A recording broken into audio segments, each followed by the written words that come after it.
Hi, Kim. Hey, Rose, how are you, darling? I'm good. How are you? Hey, everybody. Welcome to Casting Notes from Rose and Kim. Hi, Or is it with everybody. Rose and Kim? I don't even remember anymore. Just casting notes. We're having casting notes. How have you been? I'm great. Been busy. That's a good thing. How about you? Yeah, not that busy, but the busyness comes a little later in It Florida. goes in waves, it always goes in waves. It does. So, It yeah, does. but it's And good to see you. Yeah. yeah, it's good to see you. So I think we talked earlier today. I think we want to talk a little bit about branding, right? And talent and how they should present themselves and that sort of thing. Well, like I was saying, it's so frustrating. Like this casting I was just doing, like so many actors think, oh, if I'm on this one site, I'm set. And no, you're not. You need to be on lots of different sites. So, and I always liken it to like if the Cadillacs, for example, you won't see Cadillac only advertising or putting their commercials up on just NBC. They'll be on all the networks, NBC, ABC, CBS, WB, like you'll see it on all of them You've got because they know that to get to their audience, to really make those sales, they have to really venture out to a bigger audience. And that's what you're doing when you're listing yourself on lots of different platforms. You're venturing out on your audience outreach, right. people who might potentially buy you as a product. And that's what we're doing. I mean, we're buying them as a product, not to discount the fact that they're human beings, but we're Right. buying them as a product. So speaking of casting software, I think we have a special guest today that Yay. has a lot to do with casting software. Love it. JB, are you here? I'm here. I think that's my cue. That's my JB cue. Hey, Cohen. JC. Oh, yay. Thanks for joining Hello. us. JB's with Casting Workbooks. That's a software that has been in Canada for quite some time. JB is the VP there. He's been an agent and a manager and been in the business for blah, blah, blah years, like all the rest of us. and so he knows a lot about what we're talking today, branding and putting, and I'm going to bring this software to Florida. I know you're getting involved in California and New York and all the places, and we're Mhm. so excited that you're coming down to the States. Tell us a little bit about the software and what you think about actors and their how to brand. Well, there's a lot of questions in there. I think to start, I moved from being an agent to go to management because the partners had said I was spending too much time with the actors. And so as a manager, you're a little bit more, that's kind of, designed more for a lot of one-on-one contact with the actors and kind of steering the ship of their career. And I enjoyed it. I like actors. I really appreciate all the passion that they have. I could never do that myself, but I really enjoy actors. And when I made the move to come over to work for Casting Workbook, part of what we do here is just try to give back to actors, try to level the playing field, and try to equip actors with a lot of tools. So they're not just sitting at home, staring at the phone, waiting for their agent to call, So we try to empower actors, and that means providing them with free sides and scripts. We just built an actor app that gives the actors a lot of tools to kind of market themselves and also to communicate with their agents. There's a self-taping tool there. So if Rose, if you were casting a project and you reached out to an agent and said, we want your client to go on tape for this, the agent could go through Casting Workbook, send that request to the actor client, who gets a notification on their cell phone. Please go on tape for this project. And with that would be all the sides, the role description, everything, all that you need in the appointment right there at your fingertips. You can record it through the app. And then when you're done, you just hit submit and it pops up on the agent's desktop. and then the agent can look at the tape, edit it, reject it, say do it again, or pass it along to casting. And so everyone, no one's out of the loop. You know, we're not circumventing agents. We understand and appreciate the process.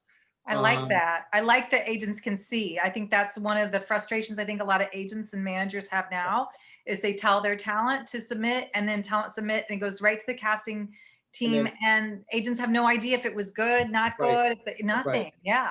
Exactly. And that's an important part of the process. So it's a balancing act, because you don't want to, you can't remove the agent or the manager from the process, but you also, we also want to provide the actors with a lot of tools themselves to empower themselves, you know, and to market themselves as their brand, which you just mentioned. And I think that's what we could, Right. And you've got coaching on your side and all kinds of learning tools. I mean, I'm very impressed with your software and the tools that are inside of it. And, you know, I'm excited you're coming to the States, and, you know, we need to get everybody signed up, and we'll put the link in the blurb here. So, you know, actors can sign up for free. And thanks for that, Rose. And I just want to say that I know actors and agents can be overwhelmed with, oh, we have so many platforms, right? You know, we have so many services that we need to go on, and it's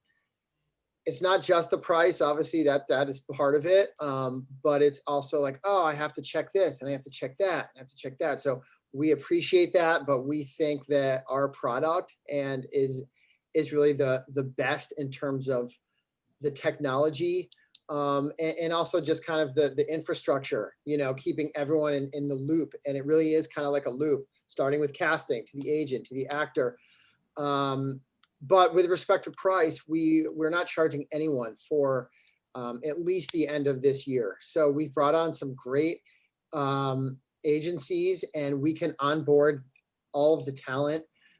We can do it ourselves, or you can do it really with like a press of the button, just entering your clients' names and emails, and they all get the invitation with their login, the link to the app. Just everything is kind of built in, so it's not onerous to kind of set it up, and it's not going to cost you anything. By the time it may cost you something, we think it will be so beneficial to you that it will be, you know, an afterthought. And just to that point, you know, like we're saying, you should be on many platforms. We're not saying one or the other, we're saying all. But if you think about it, you know, as I said, we've been around for blah, blah, blah years. So we have had, you know, actors starting out with headshots. They used to have to print them in mass quantities, mail them, do all kinds of things that are very expensive. They don't have to do that anymore. You need to spend on professional headshots, and then you need to spend on your profiles. And that's it. And they're, you know, beginning profiles in any of the platforms are free. You know, you can get the free profile, one shot, whatever. And then, you know, you make your decision. But I think Casting Workbooks is at about 100 a year or whatever, but they're all, you know, you should, if you're spending 300 to 500 a year on your business, it's a business. And honestly, you know, 20 years ago when I was acting, I would easily fork out $200, $300 a year on printing up headshots. Easy. And that was 20 years ago. Yeah, it's like $1,000 now, if not more. I mean, if you think if you had all these submissions in hard copy, it would cost you well more than what the services cost you. Yeah. And yes, and I also understand when money's tight. I also understand that it's work to keep up with multiple platforms. But this is called show business. It's not called show fun. It is work, you know. I think people forget that. And you know, if I have an accountant, for example, I would be really not happy with him if he said, "Oh, I only, you know, deal with one client a day, and if you call me today is not your day. You're getting a phone call back, right?" So it's no different than, like, think of these platforms as all the opportunities to communicate with your clients. But it's great because you're communicating with multiple clients in one fell swoop. Oh, it's lots of different features. So much easier. Absolutely.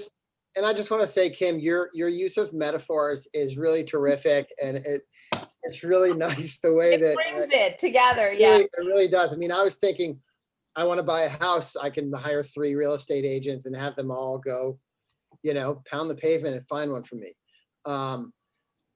So yeah, I think all that stuff's very important. And look, I mean, $100 a year, we actually do monthly billing if you want. The agents or the actors can pay like, Yeah.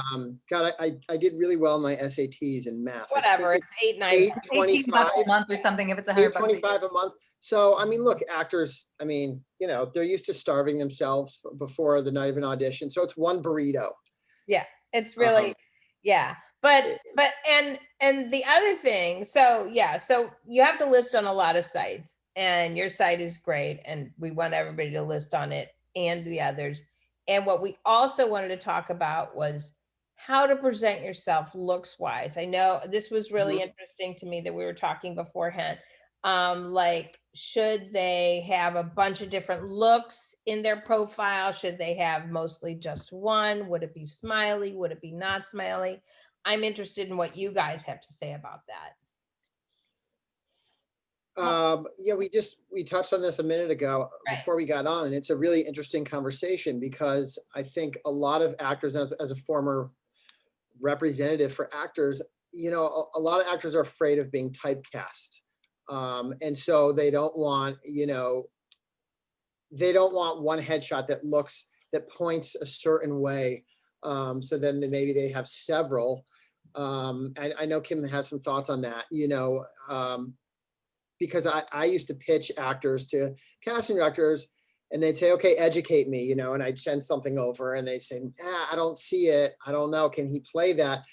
And I think that's what actors think, like, hey, they can't envision this. They can't see me as a blonde kind of, bleach blonde punk rocker, but I could be, I'd be perfect. But you have to like envision it. And so then they go, oh, well, why don't I get all these different headshots so that that's presented that way? Like, oh, look, I can do that. I can do that. And Kim, you had thoughts about this. I want to hear. I think there's a couple things. I think first of all, when you're starting off, you need 2 headshots. When you're just like getting your footing, I think you definitely need to start with 2. One that's smiling, one that's not. You have to show your teeth for commercial work.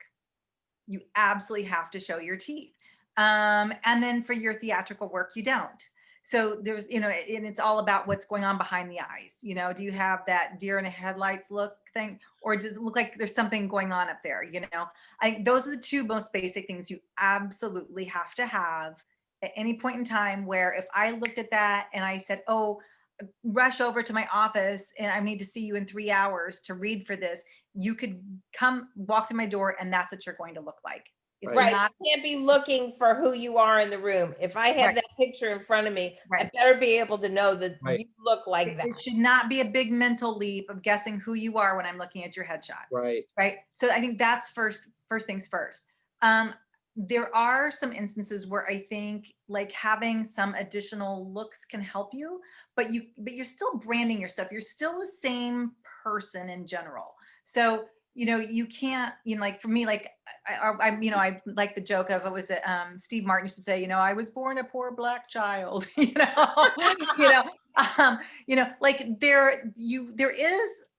there are some limitations to what you can and can't portray and appear authentic at them, so if you authentically, your energy, your body, your type, the way you carry yourself, if you cannot be believable as this, then don't take a headshot as that. So there's still some branding involved there, but it's still not veering too far off of those initial 2 headshots.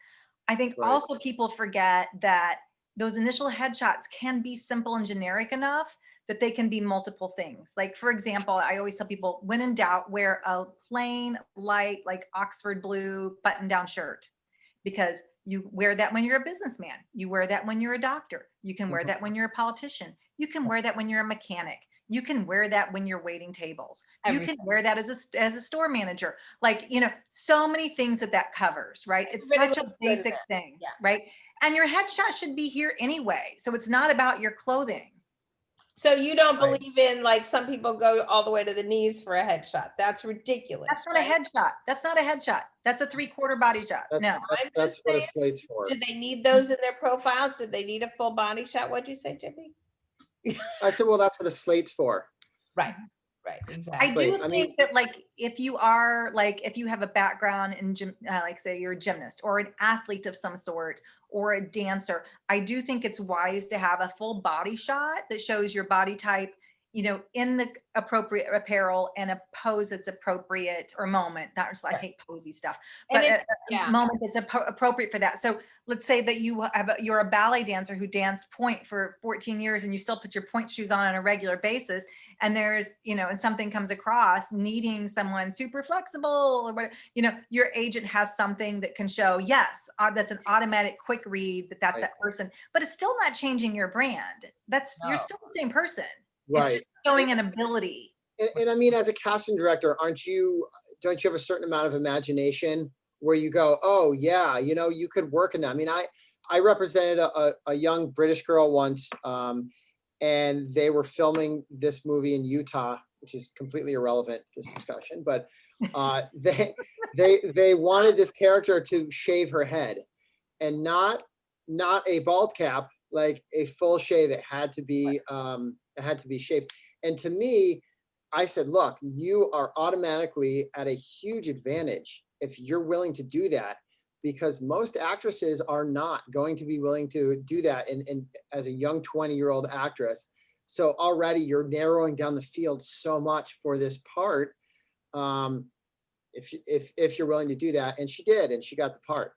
See, yeah, that's true. Of course, when she did get it, I called the casting director who was in New York, and I said, hey, just checking, you know, could we do a bald cap? Like, would that be? And she screamed at me and said, no, you agreed beforehand. And so we did, and she did it. Screamed at you, that because, you know, that's, Well, you had to agree ahead of time before you even showed up at the audition. I will, if hired, shave my head for this role, pure, real, legit head shaving.